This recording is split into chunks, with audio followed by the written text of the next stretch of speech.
નમસ્કાર દર્શક મિત્રો, આપ જોઈ રહ્યા છો એબીસી ન્યૂઝ। નજર કરીએ આજના વિગતવાર સમાચાર પર। હારીજ રાવણવાસમાં રસ્તો ચાલવા લાયક બનાવવા કચરો હટાવવાની કામગીરી હાથ ધરાઈ।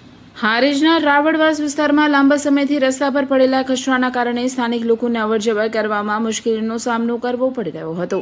આ સમસ્યાને ધ્યાનમાં રાખી આજે સંબંધિત તંત્ર દ્વારા રસ્તા પરથી કચરો હટાવી માર્ગને ચાલવા લાયક બનાવવા માટે સફાઈ કામગીરી હાથ ધરવામાં આવી હતી।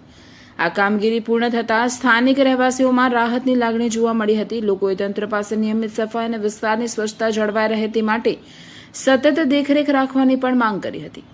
રિપોર્ટર વિપુલભાઈ ચૌધરી, રાધનપુર।